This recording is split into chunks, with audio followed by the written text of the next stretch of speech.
Matindi to, guys. Matindi to. Oo. Actually, related itong kwento na to doon sa isa pang inexpose ng isang member of the Congress. Oo. Baka lang nakalimutan nyo na, mapaalala ko mamaya. Baka lang naman, baka lang. Kung kayo ay nasa US, UK, Canada, Italy, France, Spain, Ireland, and Belgium, may pwede na po yung magpadala ng yung mga remittance sa Pilipinas. Gamit po ang Sendwave. Ang gagawin nyo lang ay download ng app. Gumawa kayo ng account, lagay nyo ba ang account details nyo at pwede na kayo magpadala sa GCash, Cash Pickup at iba't ibang mga bako sa Pilipinas. At kapag ginamit nyo pa kayong promo code sa inyo po unang padala, makakuha kayo ng karagdagan $20 free credit. Kaya gamitin na sa Sendwave for all of your remittance needs. Yon. Ito yung statement. Panoorin natin yung statement. Statement. Meron po kayong statement na sasabihin, you are now recognized.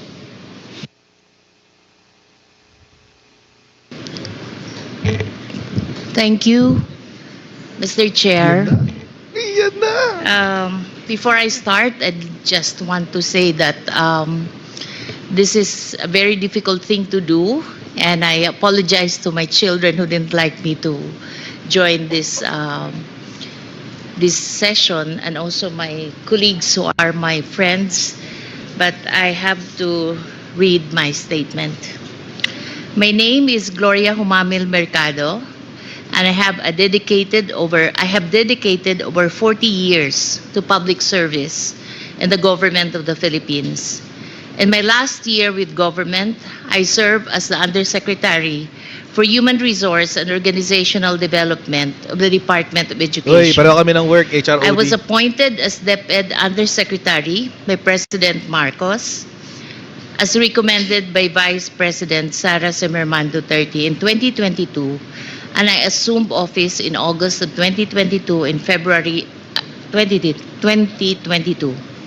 In February 2023, I was designated as the head of the procuring entity of DepEd. As one of the signatories of DepEd's checking account, alongside Undersecretary for Finance, Annalyn Sevilla, I signed checks related to all funds, and recall that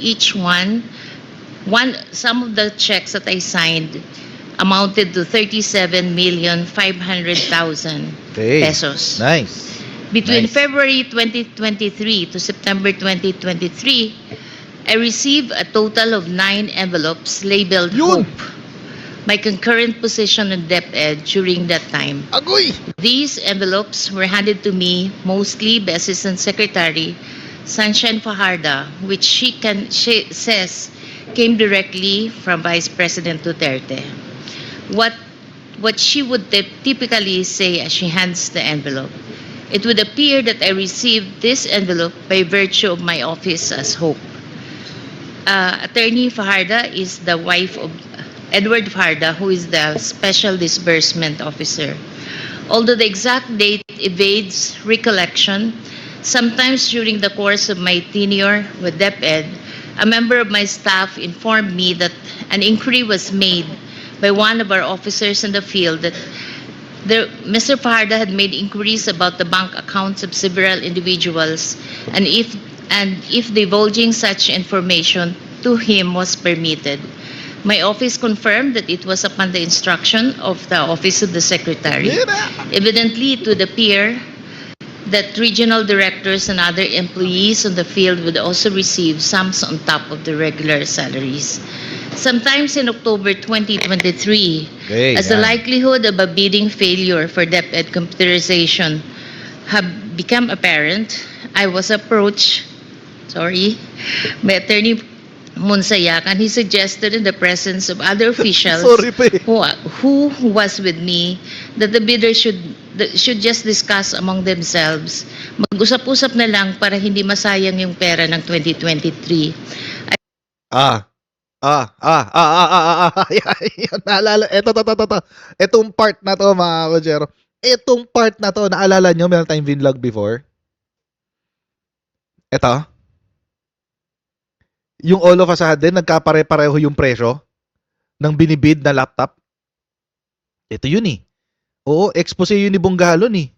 House Majority Assistant Majority Leader Angelo Bongalon is seeking an in-depth congressional probe into alleged possible irregularities in the bidding for procurement of laptops and other e-learning equipment of the DepEd during Vice President Sara Duterte's tenure as its secretary. Ito yung rig bidding. Oo, na dapat nakatipid ang gobyerno ng 1.6 billion. Nakatipid dapat ang gobyerno ng 1.6 billion. Kaso lahat ng unang mga bidders disqualify. Pagkatapos ng disqualification, all of a sudden nag-submit ng mga, syempre, magre-reapply sila, bidding yun eh. Nag-submit uli sila ng bid, ay pare-pareho na ang presyo. Okay, tuloy natin. That the bidders should just discuss among themselves. Mag-usap-usap na lang para hindi masayang yung pera ng 2023. I firmly asserted that the procurement must be implemented and conducted in strict adherence with the rules. Sometimes in the third or fourth week of October, I was summoned by Zulaika Lopez, the Chief of Staff of the Vice President and Undersecretary of OBP. I was informed that I should tender my resignation effective that day. I refused to resign and I insisted on departing from service through voluntary retirement. Yun, The pinag-raise timing ka, of my meeting with Ms. Zulaika struck me as more than coincidental. It gave me the impression that my candid responses was the real reason behind the push to relieve me of my office. It was as if I had become an unwelcome obstacle, despite simply doing my job as Hope and Undersecretary of Human Resources of DepEd. Prior to my meeting with Ms. Zulaika, there were other undersecretaries and assistant secretaries who were summoned also and were also summoned, all of the same purpose of informing them that they should tender their resignation effective on the same day. Yun no, daming pinatanggal. I signed my affidavit. Ayun. The reason why you are considering all these concerns is because you believe that the envelope is a bribe. I invoke my Do right. you agree? I invoke my right. Yes or no, ma'am? I invoke my right. It's kind of harsh word to use, bribe, because if Or should I say, it is a means to influence your decision being the hope? Same difference pero Um, lighter. it could be. You said yes to that? It could be. It could be. You said it could be. Could be. I wish to manifest, Mr. Chair, that on the story, on the narration of the resource speaker about this envelope, she received and she refused to open until the same is donated from February 2023 to September 2023 is a means actually to influence the decision of our resource speaker being the one who approved all the decision of the BAC in behalf of the DepEd Secretary. Tama po ba, ma'am?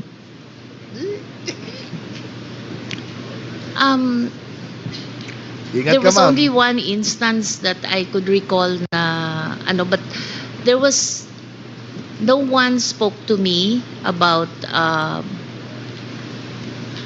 there was an instance Yan na. where I tried to let a bidding lapse, but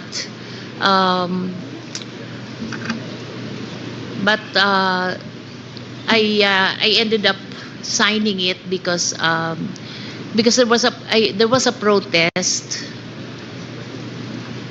I'm not comfortable discussing it.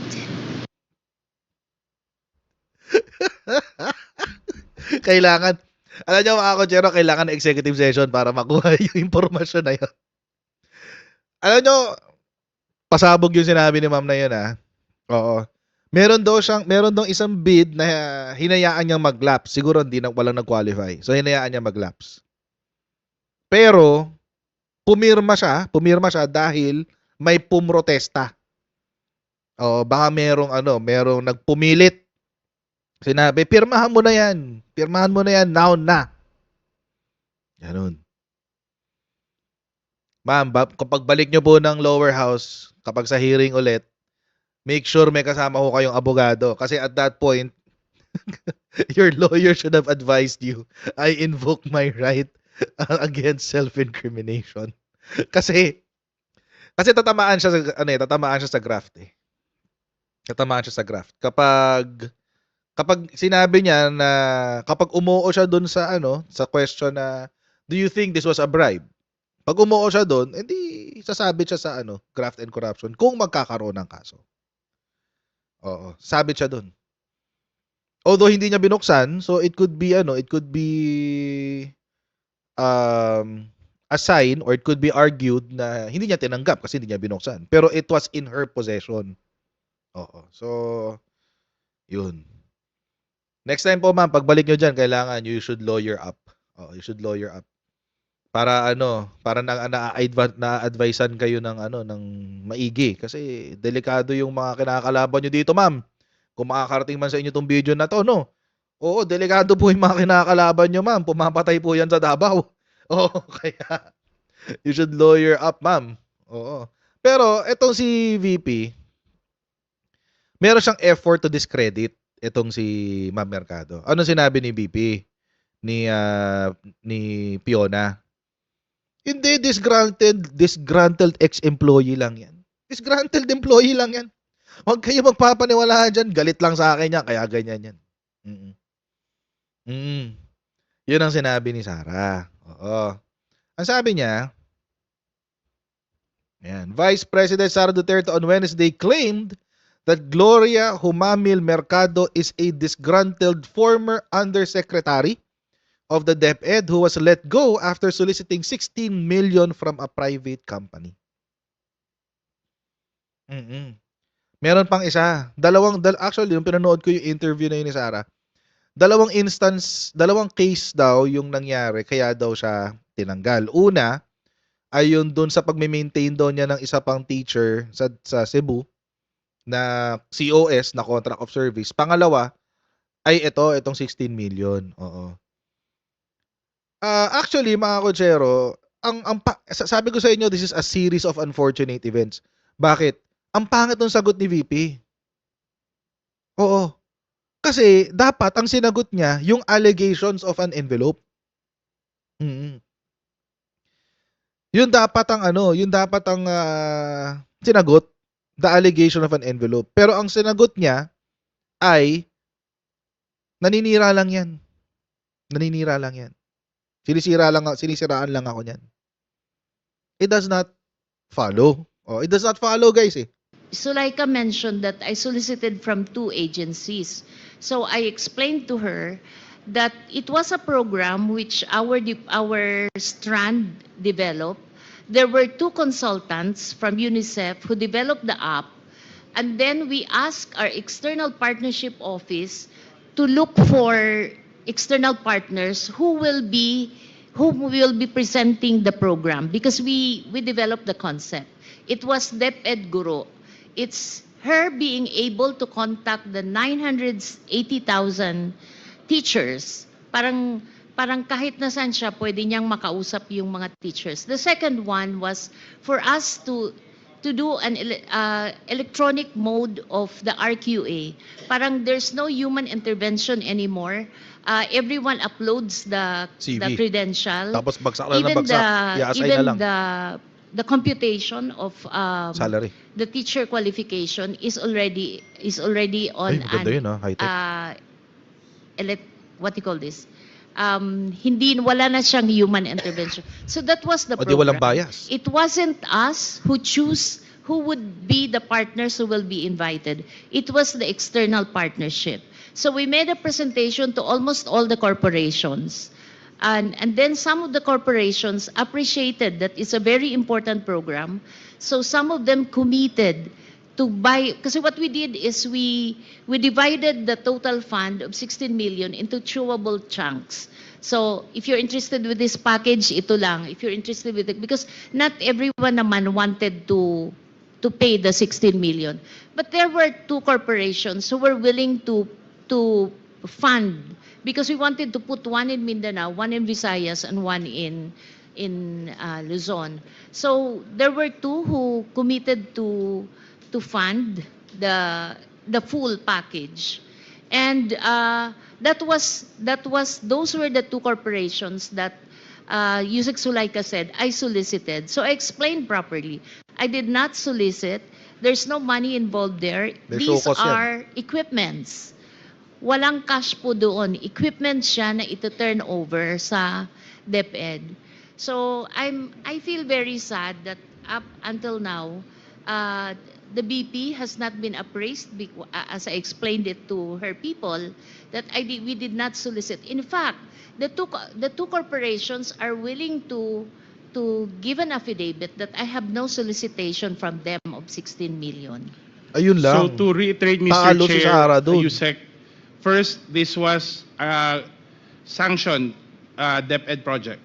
It's a DepEd project. Second, yes. you did not do the solicitation yourself. External partners It ang was gumawa. managed by the Managed by external the External partnership. Partnerships Office. Third, no cash donation was ever So made. equipments. Equipment was given to the department. So none of this, what allegations that the Vice President is making against you is true. Yes, sir. Yes, Mr. Chair. And Thank- that thank- makes it very sad because she's saying it now. Ibig sabihin, her people did not explain to her. At least I know she's watching, then she probably be able to get the information from you now. Lalo na nung sinabi ni ate, alam nyo mga kotsero, napaka-importante no kung makukuha niya yung affidavit galing doon sa mga suppliers na hindi sila sinulisitan nito ni Ma'am Mercado, ni Yusek Mercado. Ang lakas na ebidensya nun. Lakas na ebidensya nun. Maiaano niya yung sarili niya, tawag dito. Mariredeem niya yung sarili niya dun. Matinding pagkapahiya. Oo. Ang titiisin ni Sara Duterte ngayon. This is on top of yung kanyang fiasco doon sa Calaguas Island. Iba pa yun. An unfortunate event today for Sara Duterte. It's unfortunate. Kasi hindi niya nasagot si Mercado. Siniraan pa nga niya eh. Siniraan niya pero na-vindicate ni Mercado yung sarili niya. Eh kung umaattend kasi ng hearing si Sara, di nakikita niya ng harapan kung sino yung mga nag-aakusa sa kanya. Ayan. So, ayan mga kotsero, maraming po salamat sa patuloy na pagsuporta sa ating channel. Huwag niyo po kalimutan mag-like, mag-share, at subscribe sa Kotsero YouTube channel. May follow tayo sa ating page. Jared Pulido ang pangalan. And I'll see all of you tomorrow sa ating next Coach Jared Live. God bless you. See you next time, guys. Bye!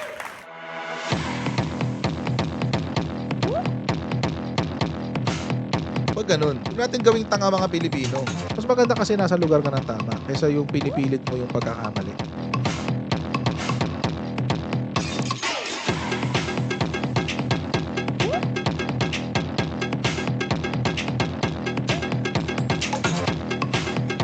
Are they willing to go that far? Hindi makakalimutan ng Pilipino yan hanggat di nasasagot niya. Sino ngayon nagsasabi ng totoo?